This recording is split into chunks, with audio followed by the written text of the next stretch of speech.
we are going to study importance of ocean in our lives. हमारी ज़िंदगी में समुंदरों की क्या अहमियत है। इस ज़मीन पर ज़िंदगी की अहमियत का समुद्रों से क्या ताल्लुक़ है, यानी समुंदर हमारे लिए क्यों अहम हैं। Why the oceans are important for us। और मैं हूं डॉक्टर मोहम्मद नसीर कियानी और ये तालीम मंज़िल यूट्यूब चैनल है। तो आइए आगाज़ करते हैं हम। What is importance of ocean in our life. हमारी ज़िंदगी में समुद्रों का क्या काम है या उनकी क्या अहमियत है। तो स्टूडेंट्स, समुंदर हमारे लिए बहुत ही अहम हैं। Oceans are very important for our lives. हमारी ज़िंदगी में और इस ज़मीन पर ज़िंदगी के लिए समुंदर बहुत अहमियत रखते हैं। They are very important. Why, उसकी रीज़न ये है। Number 1, oceans are source of minerals like salt, petroleum, oil and gas. समुंदरों में बहुत सी मादनियात पाई जाती हैं। इनमें से इम्पॉर्टेंट जो हैं वो साल्ट है, यानी नमक। समुंदर के अंदर नमक बहुत ज़्यादा होता है। पेट्रोलियम, समुंदर के अंदर से ड्रिलिंग करके वहाँ से पेट्रोल, ऑयल और गैस वगैरह निकाली जाती हैं, यानी एक बहुत बड़ा सोर्स है मिनरल्स का भी। और मुख्तलिफ़ किस्म की जो मुख्तलिफ़ चीज़ें हैं वो बहुत बड़ा सोर्स है समंदर, और समुद्रों से हम ये चीज़ें हासिल करते हैं। Number 2, oceans are rich source of food. समुंदर से खुराक भी हासिल होती है, इंसानों के लिए भी और जानवरों के लिए भी। और ख़ुद समुंदर के अंदर भी बहुत से जानदार हैं, ऑर्गेनिज़म्स हैं, वो ख़ुद भी समुंदर के अंदर से ही अपनी खुराक हासिल करते हैं। ख़ुद इंसान भी अपनी खुराक का एक बहुत बड़ा हिस्सा समुंदर की चीज़ों से हासिल करता है। Number 3, oceans are vital for tourism. Tourism के लिए, सैर व तफरीह के लिए भी समुंदर बहुत ज़्यादा अहमियत रखते हैं।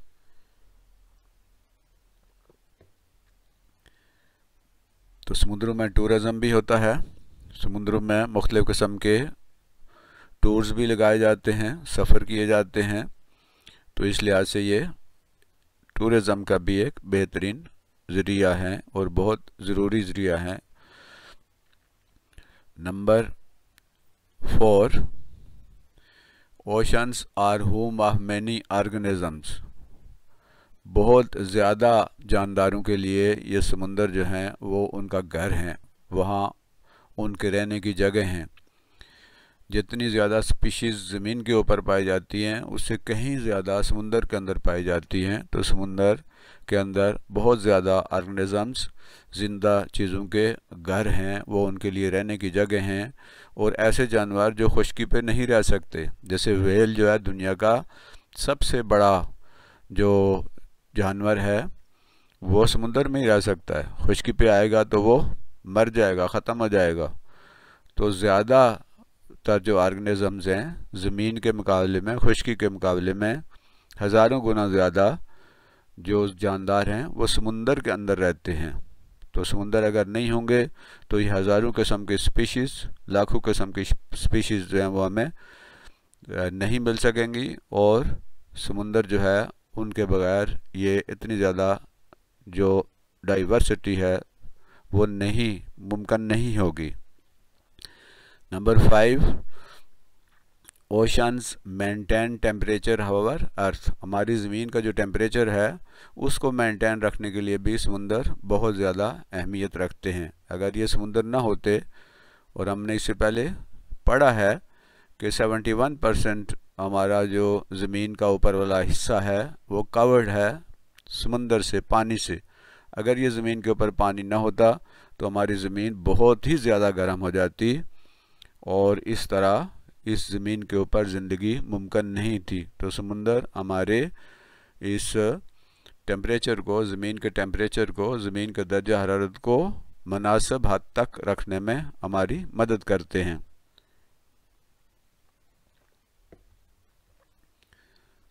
तो students, number 6, oceans keep our earth cooler, यानी हमारी जो ज़मीन है उसको समुंदर ठंडा रखते हैं। हमने पहले भी बात की है कि अगर ये समुंदर ना होते तो हमारी ज़मीन बहुत ज़्यादा गर्म हो जाती, तो समुद्रों की वजह से हमारी ज़मीन निस्बतन ठंडी रहती है। Number 7, oceans provide 50% of oxygen we breathe इन।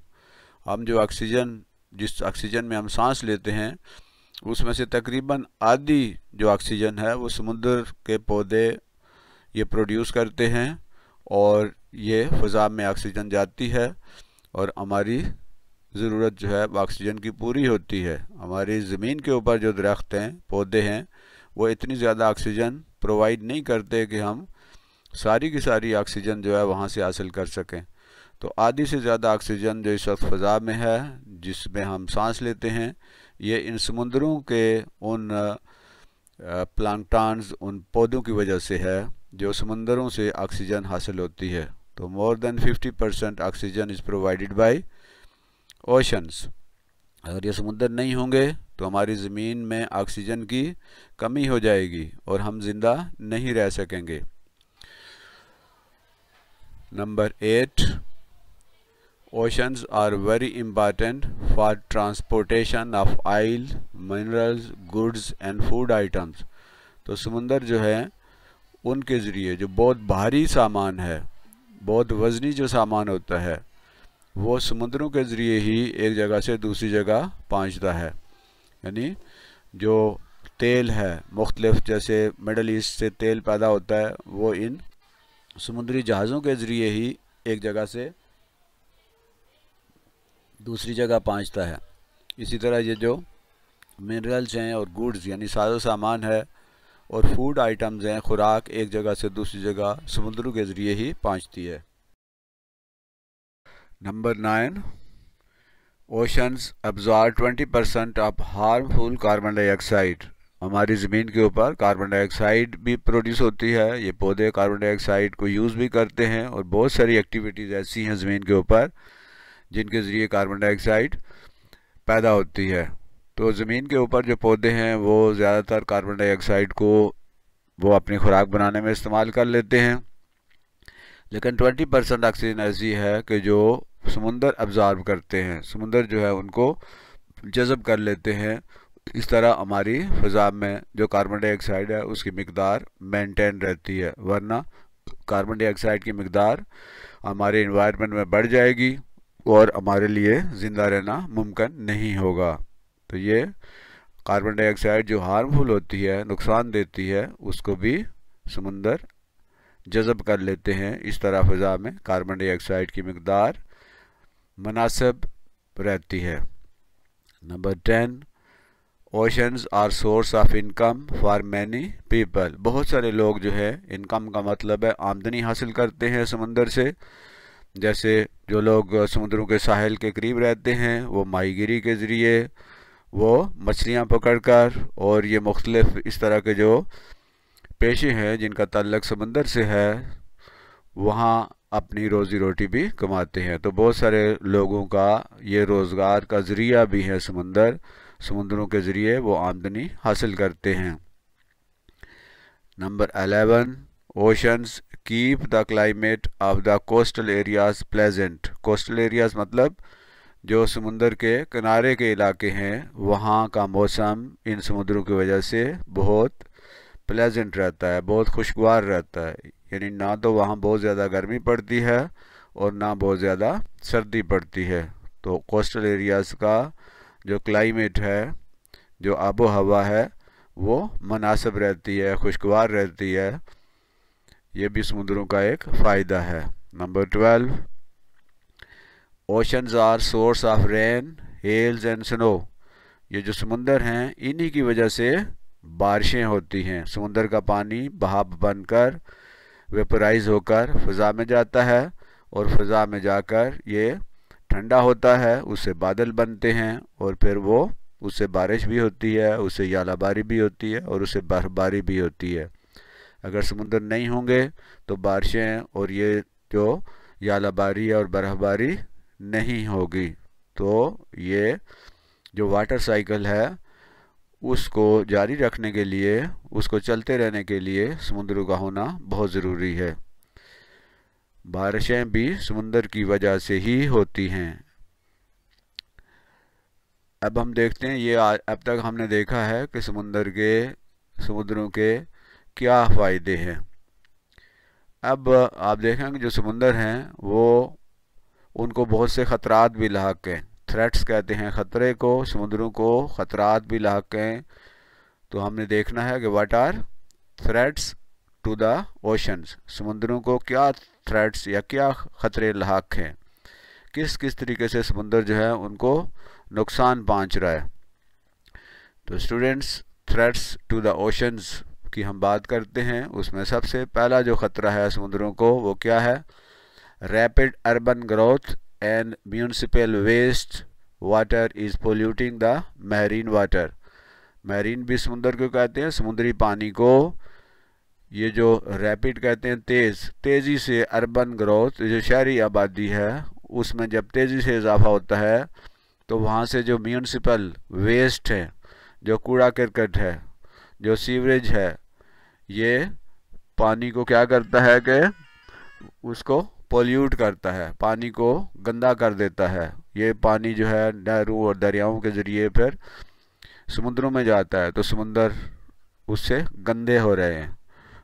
जैसे कराची है और दूसरे जो साहिली पूरी दुनिया में जो समुंदर हैं उनके किनारों पे जो बड़े बड़े शहर आबाद हैं उनकी आबादी बहुत ज़्यादा बढ़ रही है और उनसे जो कूड़ा करकट और गंदगी पैदा होती है वो इन समुद्रों को गंदा कर रही है, समुद्रों को ख़राब कर रही है। Number 2, global warming is badly affecting the composition of oceans threatening the marine organisms. Global warming का मतलब है कि ज़मीन का जो दर्जा हरारत है वो तेज़ी से उसमें इजाफा हो रहा है। तो इस दर्जा हरारत में इजाफे की वजह से जो समुंदर के पानी की कंपोजिशन है वो ख़राब हो रही है, यानी पानी ज़्यादा मिकदार में वेपराइज हो रहा है, या पानी के अंदर पोल्यूटेड जो एजेंट्स हैं या चीज़ें हैं वो पानी के अंदर ज़्यादा मिल रही हैं, जिसकी वजह से पानी की जो कंपोजिशन है उसका जो तनासब है हवा और पानी का और नमक और पानी का, वो जो एक उसका जो तनासब है, उसकी जो कंपोजिशन है वो बिगड़ रही है। नमक ज़्यादा हो रहा है, गंदगी ज़्यादा हो रही है, ऑक्सीजन की कमी हो रही है। इस वजह से जो समुंदर के अंदर जो ज़िंदा चीज़ें हैं, जानदार चीज़ें हैं, वो ख़तरे में हैं, उनकी ज़िंदगी जो है ख़तरे में है। हम देखते हैं कि आए दिन जो है मुख्तलिफ़ किस्म के जो ऑर्गेनिज़म है, समुंदरी जो जानवर हैं और समुंदर के अंदर जो मुख्तलिफ़ जानदार हैं वो मरे हुए मिलते हैं समुंदरों के किनारे।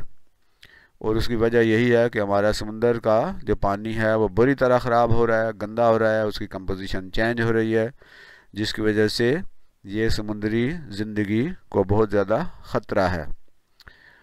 नंबर 3, जो ख़तरों की हम बात कर रहे हैं उनमें एक बड़ा ख़तरा factories and industrial waste are harming the oceanic health. जो फैक्ट्रियों के अंदर जो इंडस्ट्रीज़ हम लगा रहे हैं, जो मुख्तलिफ़ किस्म की सनतें लग रही हैं, फैक्ट्रियाँ लग रही हैं, उनसे जो वेस्ट प्रोड्यूस हो रहा है, जो गंदा पानी पैदा हो रहा है, जो मुख्तलिफ़ किस्म के जो केमिकल्स वहाँ से निकलते हैं वो दरियाओं में और फिर समुद्रों में चले जाते हैं, जिससे समुद्रों की सेहत बिगड़ रही है, यानी समुंदर जो हैं वो गैर सेहतमंद हो रहे हैं, जिसका असर इंसानों पर भी पड़ रहा है और समुद्री जानदारों के ऊपर भी। Number 4, over fishing, wars, explosions and nuclear experiments are great threats to the oceans. Over fishing यानी मछलियाँ ज़्यादा शिकार की जाती हैं, वार्स जंगें हो रही हैं समुद्रों के अंदर, और मुख्तलिफ़ किस्म के जो हैं वो लड़ाई झगड़े जो हैं उनमें समुद्रों का इस्तेमाल किया जाता है। एक्सप्लोजन्स, वहाँ धमाके किए जाते हैं, उसकी बहुत सारी वजूहात हैं, कुछ एक्सपेरिमेंट किए जाते हैं, कुछ मछलियाँ और दूसरे जानदारों को मारने के लिए भी कुछ धमाके किए जाते हैं, और न्यूक्लियर एक्सपेरिमेंट ख़ास तौर पे समुद्रों पे किए जाते हैं, या एटमी धमाके जो है वो समुद्रों के अंदर किए जाते हैं। तजर्बात किए जाते हैं मुख्तलिफ़ किस्म के, जो बहुत ज़्यादा हार्मफुल हैं, बहुत ज़्यादा नुकसानदेह हैं और समुद्रों को थ्रेट कर रहे हैं और समुद्रों के लिए बहुत बड़ा ख़तरा है। Number 5, spilling of oil, accidents, drowning of large ships and drilling of oil and gas are affecting negatively to the oceans। ये जो तेल बाज़ात बड़े बड़े टैंकर होते हैं ऑयल के, वो लीक कर जाते हैं, उनसे तेल ऑयल जो है वो समुंदर के अंदर बह जाता है। मुख्तलिफ़ किस्म के हादसे होते हैं, जैसे टाइटैनिक है, डूब गया था।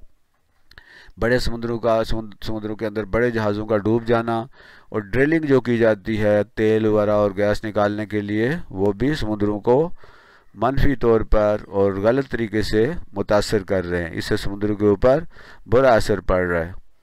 नंबर 6 है mixing of polluted water from the rivers into the oceans is a great threat for the oceans.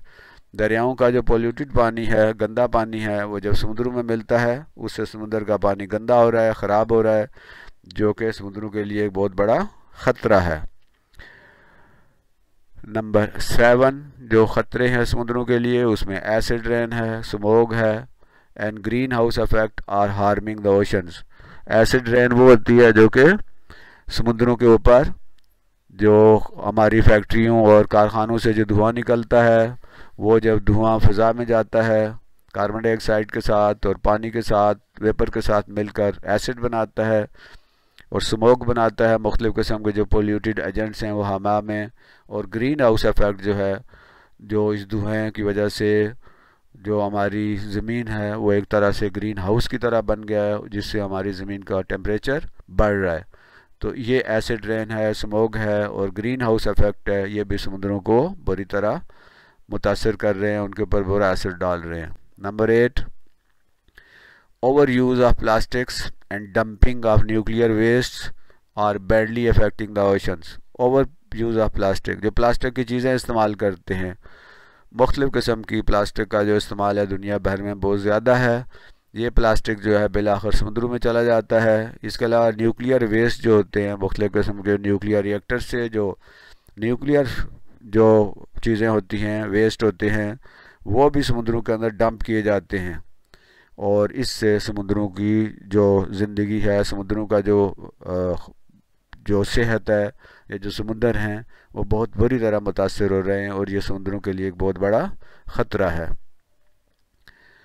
अब हम देखते हैं कि क्या हम ये जितने ख़तरे हैं इनको क्या कम भी कर सकते हैं। समुद्रों को जो ख़तरात लाहक हैं, क्या हम उनको कम कर सकते हैं?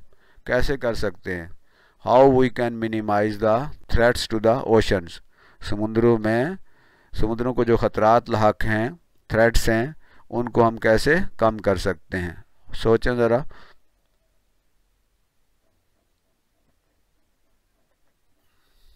जी, तो students, we can minimize the threats to the oceans by taking the following measures. हम समुद्रों को जो ख़तरात लाहक हैं उनको कम करने के लिए मंदरजा झैल कुछ तरीके हम अपना सकते हैं। हम इन तरीक़ों से समुद्रों की जो उनको जो ख़तरा लाहक है उसको हम कम कर सकते हैं। वो कौन से तरीके हैं? तो नंबर 1, पहला तरीका ये है educating people to keep the coastal areas and rivers free from pollution. लोगों को एजुकेट करें, लोगों को तालीम दें, लोगों को इन्फॉर्म करें और लोगों को इस बारे में उनकी तरबियत करें कि कैसे हम साहिल समुंदर के जो इलाके हैं उनको और दरियाओं को कैसे हम पोल्यूशन से पाक कर सकते हैं। जब हम समुंदर के करीब के जो इलाके हैं और दरियाओं को जब हम पोल्यूशन फ्री कर देंगे, उनके अंदर गंदगी जो है वो नहीं डालेंगे, उनको बचाएंगे, तो इस तरह ये गंदगी समुद्रों में नहीं जाएगी और हमारे समुंदर किसी हद तक उनके ऊपर से जो ख़तरात हैं वो टल जाएंगे। नंबर 2, दूसरा तरीका क्या है? Controlling over fishing and imposing laws to stop using unlawful methods for fishing.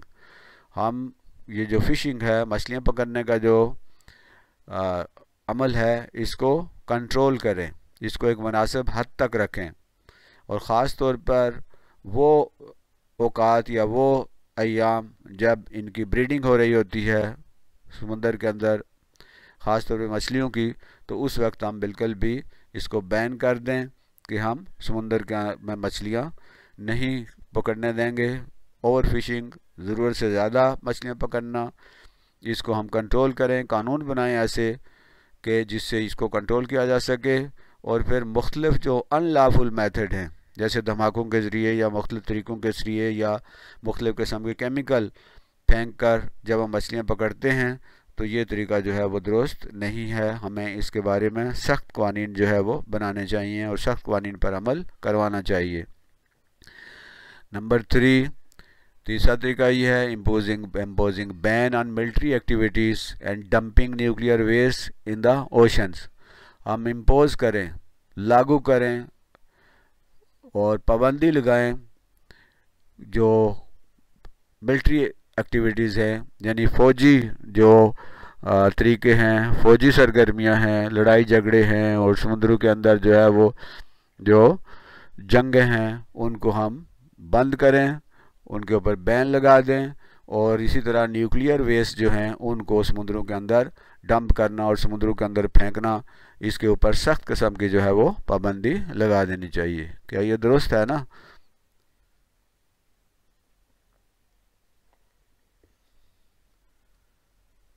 Number 4,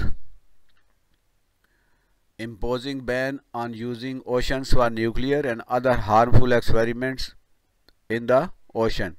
हम समुद्रों पर इसमें क्या करें, उनको न्यूक्लियर एक्सपेरिमेंट के लिए और ऐसे एक्सपेरिमेंट जो कि ख़तरनाक हो समुद्र के लिए, समुद्री लाइफ के लिए और समुद्र के जो जानदार हैं उनके लिए, और समुद्र के पानी को गंदा करने के लिए, जो ऐसे एक्सपेरिमेंट हैं जो नुकसान का बायस बनते हों, उन पर हमें बैन लगा देना चाहिए, उन पर पाबंदी लगा देनी चाहिए और उन्हें कभी भी ऐसी इजाज़त नहीं देनी चाहिए कि जिससे हमारा समुद्र जो है वो उनको कोई नुकसान पहुंचने का ख़तरा हो। Number 5, disallowing the substandards and old ships of transportation in the ocean। समुद्र के अंदर पुराने जहाज़ों को और सब स्टैंडर्ड किस्म के जो लीक कर रहे हो, जिनके अंदर से तेल या जिनके जो है धुआं बहुत ज़्यादा पैदा होता हो, इस तरह की जो गैर मेयारी और पुराने जहाज़ और किश्तियाँ उनको बतौर ट्रांसपोर्ट के समुद्र में इस्तेमाल करने पर पाबंदी आयद करनी चाहिए। उन्हें इजाज़त नहीं देनी चाहिए कि वो समुद्र के ऊपर सफ़र कर सकें। Number 6, international monitoring system to manage the activities in the oceans should be created under the supervision of UNO. United Nation Organization के ज़ेर एहतमाम एक ऐसा बैनुल अक़वामी मॉनिटरिंग सिस्टम का हमें इंतज़ाम करना चाहिए जो कि समुद्र के ऊपर इन तमाम किस्म की एक्टिविटीज़ जो समुद्र को नुकसान पहुँचाती हैं उनको मॉनिटर करे, उनको बंद करे और उन पर पाबंदी लगाए।